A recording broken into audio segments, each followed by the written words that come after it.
আপনি কে? জি আমি জহির, মেসে উঠছি নতুন। আপনি মেসের মতো উঠেছেন, বাট এইভাবে ছাদে এসেছেন কেন? জি আমার ওই একটা শার্ট একটা প্যান্ট তো এটা ধুয়ে দিছি। একটা শার্ট একটা প্যান্ট পরে বসে নাই। মানে হচ্ছে আমার ভালো শার্ট আর প্যান্ট একটাই। আমার ওই কালকে জব ইন্টারভিউ তো তো ভালো জামা কাপড় পরে যেতে হবে, তাই ধুয়ে দিছি আর কি সবগুলো একসাথে। আমার বাজার। মানে কাদের বাজার? আব্বা কোথায়? আপনাদেরই বাজার। কাকার সাথে আমার বাজারে দেখা হয়েছিল। কাকা বললো বাজার করে যেন বাসায় পৌঁছে দিই, তাই নিজ হাতে পৌঁছে দিতে আসলাম। ঠিক আছে দেন। এত বড় একটা কাতল মাছ কিনছি আপা। এই ছোটবেলা আব্বার হাত ধরে বাজারে বাজারে ঘুরতাম, আব্বা সবচেয়ে বড় কাতল মাছটা কিনতো।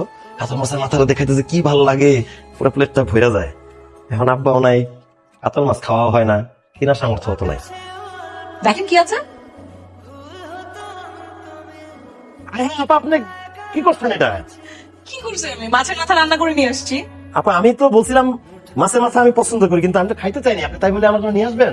আপনি বলেছেন আপনার মাছের মাথা ভালো লাগে, এজন্য আমি মাছের মাথা রান্না করে নিয়ে আসছি। 7-8 বছর হয়েছে এরকম মাছের মাথা আমি খাইতে পারি নাই।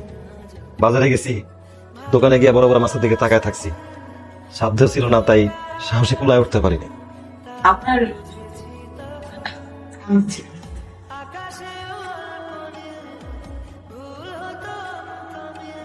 কি আছে এটার ভিতরে?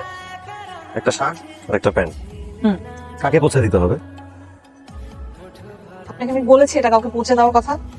একটা শার্ট আর একটা প্যান্ট আছে না, এটা আজকে থেকে আপনার। আমার? হ্যাঁ আপনার, কারণ আপনি বলেছিলেন না আপনার একটা শার্ট আর একটা প্যান্ট আছে। আজকে থেকে আপনার দুটো শার্ট আর দুটো প্যান্ট আছে।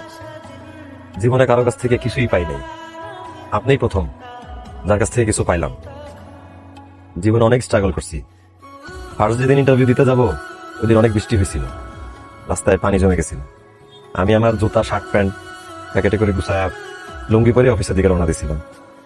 যেখানে আমার ইন্টারভিউ, ওই ওয়াশরুমে গিয়া কাপড় চোপড় বদলায় তারপর ইন্টারভিউ দিই। ইন্টারভিউ শেষ করে আবার ওই শার্ট প্যান্ট জুতা প্যাকেট করে লুঙ্গি পরে বাসায় ফিরে আসছি। কি করব, আমার তো একটা শার্ট আর একটা প্যান্টের বেশি কিছু কেনার সামর্থ্য ছিল না। দাঁড়িয়ে আছেন কেন? আপনি বাসে যাবেন না? জি যাবো তো। উঠেন মামা, যান।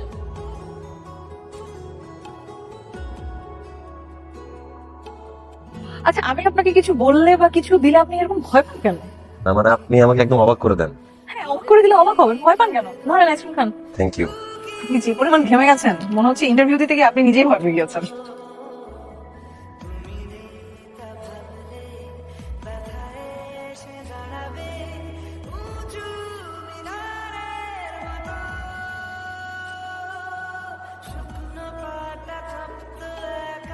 না খেয়ে আস।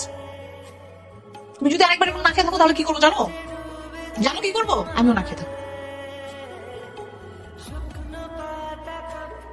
ধরো খাও, খাও, খাও।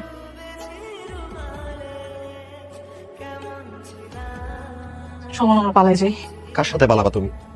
এই বেকার ছেলের সাথে পালাবা? যার চাল নাই, চুলা নাই, খাবার কখন খাবে সেই নিশ্চয়তা নাই, তার সাথে পালা তুমি সুখে থাকবা?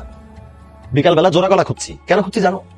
রুটি দিয়ে খাইলে পেটটা ভরে, রাত্রেবেলা মেসে এসে মিল খাওয়া লাগে না। টিউশনি করতে গিয়ে সবসময় অপেক্ষা করছি ভালো নাস্তা কখন দিবে খাইতে। আমি যদি ভালো নাস্তা খাইতে পারি তাহলে মেসে এসে খাওয়া লাগবে না, আমার টাকাটা বাঁচবে। তুমি এই এই বেকার ছেলের সাথে সুখে থাকবা? এই ছেলের সাথে কোনো সংসার? নূপুর, কল্পনার জগৎ আর বাস্তবতা আলাদা জিনিস। বাস্তবতাটা আমি বুঝতেছি, জিনিসটা তুমি বোঝার চেষ্টা করো। আমি বুঝতেছি তো বাস্তবতা, কিন্তু আমি একটা কথা ভালোভাবে মানতে দিও।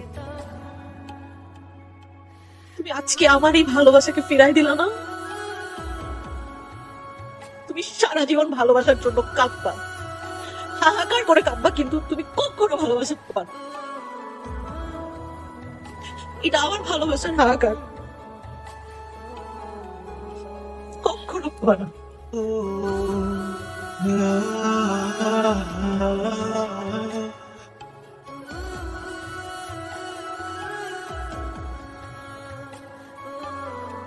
পেটে খিদা থাকলে পৃথিবী কোনো কিছু ভালো লাগে না। পেট শান্তি, দুনিয়া শান্তি।